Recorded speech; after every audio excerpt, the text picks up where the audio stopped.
Hey everyone, it's Ben Hardy here, and in today's video we'll be talking about Toyota's new powertrain that they have in the Land Cruiser, the new Tacoma, the new 4Runner, and a lot of other vehicles in their lineup, like, the Lexus NX as well. I've been living with this powertrain for quite some time, and there's some good things about it, and there's some big downsides about it. We're going to talk about all of it in today's video. Let's get into it.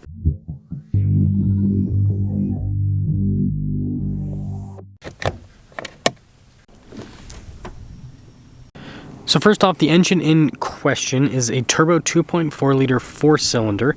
There's two different variants on this. There's the non-hybrid, which goes through an 8-speed. It produces 278 horsepower, 317 pound-feet of torque. Supposed to be able to get high teens, low 20s with the fuel economy, depending on city or highway driving.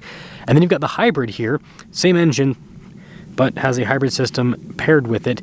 It produces 326 horsepower and 465 pound-feet of torque, and this is supposed to be able to get over 20 miles per gallon in pretty much every single vehicle that has the hybrid.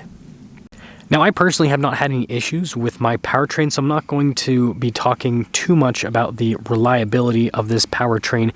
What I will mention, though, is that some people have complained in the non-hybrids with transmissions failing. I haven't seen a whole lot with the hybrids quite yet. Could be something that is happening, just hasn't been reported all that much. But there have been transmission issues with this engine. It seems like Toyota's just having a rough time with their powertrains as of late. Now, before I move forward with this video, I do want to mention, if you want to see more videos just like this, then I recommend you subscribe because I post content every single day. Now, before I move on to the next item, I do want to mention that my Land Cruiser does have aftermarket tires. I've got 33s on this. The dimensions are 255 by 80 by 17. The stock tires on the Land Cruiser are 265 by 70 by 18. So basically 33 and a half, just a little bit over 33 and a half. So I went to slightly larger tires, but they're not that much bigger than the stock tires. And why am I talking about tires? Well, when I switched tires, I initially got good fuel economy, but once it got cold, my fuel economy dropped by a lot. Now, this does have some off-roading in it, so that's part of the reason why the fuel economy is lower. Whenever you go off-road, you're going to get worse fuel economy than on-road driving. But I have never seen a car dip so low with the fuel economy from hot to cold in my entire life. And before we take this out and drive this, I do want to remind you that the Land Cruiser is supposed to get 22 around town and then 25 on the highway. On stock tires, I was getting just over 20 miles per gallon. So even with the stock setup, I wasn't able to get the EPA numbers. And then when I went aftermarket, I initially lost just a little bit, like half a mile per gallon. But then once it got cold, well, I lost a whole lot more. Now, the next big problem is the fuel tank size. So it's just over 17 gallons. The previous gen Land Cruiser, again, I understand it was the bigger Land Cruiser, but still had almost 25 gallons of fuel storage. And so even though this technically gives better fuel economy, even if you get in those 20s, you're still going to be around 300 miles of range. I'm less than 300 miles of range. Again, I'm not quite full here, but yeah, it's annoying how often you have to fill this up because of how small the fuel tank is. The last thing before we take it out and drive it that has to do with this whole powertrain is the loading floor back here. So a lot of people said that this has more than enough space, or they're confused when I said that this lacks space. This makes a huge difference. Just to give you an idea of how much of a difference this makes, getting tires back here, I had to rub the tires against the headliner here in the initial part. You can actually see how dirty it is right there. Good luck to me cleaning that in the future. But with my 200 series and with a lot of other boxy vehicles that I've owned, I can just throw tires in the back and they fit perfectly fine. And so this really does get in the way a massive amount when it comes to vertical space. Now, this video isn't all negative. There are some things that I do like about this powertrain. Again, when it was warm, fuel economy was great. Getting over 20 miles per gallon in a boxy SUV with 33s, like, that was really appealing to me. And so I think that part of it, right, when it's warm, it's fantastic. Now, the next part is the low end. This has so much low end torque, again, 465 pound-feet of torque, and it leads to a really pleasant driving experience. Again, you're just constantly hovering around like 1500 RPMs, and you're able to just go along, no problem. Instead of having to really rev it out like in the previous gen Tacoma and 4Runner, right? The 3.5 V6 in the Tacoma and the 4 on the 4Runner, great engines when it comes to reliability, but just, yeah, not a lot of power. And we owned a 5th gen 4Runner, Tier D Pro, and So one complaint that my wife and I both had was just the acceleration. I do like the shutoff here leading up to stop signs. The reason I like that is it's just a lot smoother. And then the startup, again, you got tons of torque. Tons and tons of torque. Now, one downside is this doesn't, even though it has a lot of low end, it doesn't have a lot of top end. So like, here's full throttle. Not bad. I'll get another acceleration down a little bit later. We've got a higher speed road up there.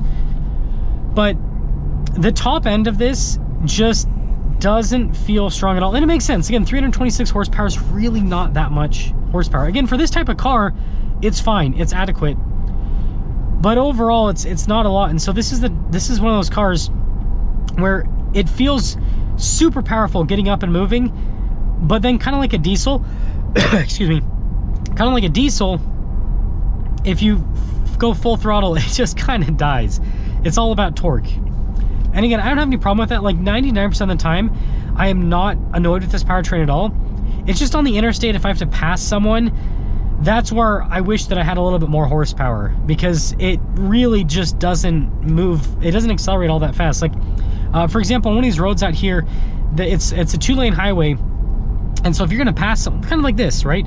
If you're gonna pass someone, you gotta do it quick because someone's coming on the other side. And I had a situation where it wasn't anywhere near a close call at all, but I didn't get up to the speed I wanted to get up nearly as quickly as I would have liked to, where I kind of started to feel like a little bit unsafe, where I'm like, I don't know if I feel good passing on a 2-lane highway with this car unless there's like absolutely no one. So just something to consider. But yeah, again, seriously, like, I hope you guys see the low end. It's impressive. This is similar to our 200 series Land Cruiser with the 5.7 V8 in terms of the torque feel. Like, the Land Cruiser, when you drive it around the 200 series, you're basically, again, hovering around 1500 RPMs all the time. 4Runner, Tacoma, FJ Cruiser, you gotta go up above 3000 RPMs on a pretty regular basis just to get into the, and they, you know, the 4.0 is a little bit better, but still, just to get into the torque band on that, you get it up and move. And so I think that, I really don't think anyone that has a 200 series is going to trade up to one of these. I mean, I'd be shocked if they did, to be honest. But I could see people with 4Runners and with FJ Cruisers really liking this new Land Cruiser because it does have significantly more power than both those vehicles. And both those vehicles don't have top ends either, because they're both sub 300 horsepower. So this is like a rocket ship when you compare it to those two. So that's a positive there. And I guess the fuel economy wouldn't feel as bad because, like, you know, in an FJ and in a 4Runner, you're going to be getting like 17 miles per gallon, roughly. So getting similar amounts in this, it's not going to feel too bad because you have more power. Whereas in the 200 series, we're getting like 15, 16 miles per gallon in that. And so if we went from that to this, it's like, oh, wow, we're getting the same fuel economy and we have way less power. So here's what I'm talking about, the top end. Like, you can see it's not slow, but you see how slow it gets, like 0 to 30 fast. Once you get above 30 miles an hour, it really does take its time to continue to accelerate. So again, compared to a 4Runner, compared to an FJ, great. But compared to a 200 series, it really does feel lackluster. So in summary, I've enjoyed this new Land Cruiser quite a bit, and this video is more about the powertrain. I've enjoyed a lot of elements of the powertrain, but I have been extremely disappointed with the economy. And again, I obviously I did some accelerations in this video. That's not how I normally drive. Like, how I normally drive is this. Like, sub 2000 RPMs, and on the highway, just cruising, right? I don't go crazy. And so, I don't know, I thought that I would get significantly better fuel economy than I am getting. And like I said, it's the cold. And I've tested out a lot of electric cars and plug-in hybrids over the years, and I've noticed that same thing with those. Like, it gets cold and you lose all of your range. Like, plug-in hybrids, if it has 40 miles of range, in the cold it's got 20. If it's a fully electric, if it's got these are fully electric or even worse, I feel like. If it's got, you know, 300 miles of EPA range. In the cold, it'll sometimes be like 150. And so I'm thinking that could be part of the reason why this has suffered so much fuel economy wise, is first off, right, hybrid system, so the battery is just losing charge a lot faster with the cold, so it's just not able to give you as much. And then I think small engines just struggle in the cold. I noticed with our 200 series, so here's the fuel economy split with our 200 series. Stock tires, I was getting like 16 and a half miles per gallon.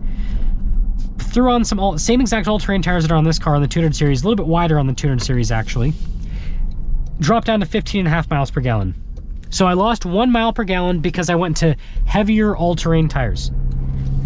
And then when it got cold, dropped down to 15.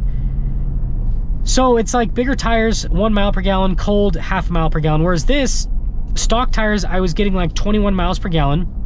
These aftermarket tires, I dropped down to like 20 and a half. And then the cold, it's dropped down to probably 16 is what I typically average. 17 if I'm lucky. So the cold has cost me, you know, roughly 3 to 4 miles per gallon. I don't know. I think that's a big difference. I think that's an important difference. And so I'll continue to obviously test this out because I want to see if I can run into any problems with this powertrain. Again, I'm not doing anything crazy with it, just daily driving, but we'll see how reliable it is.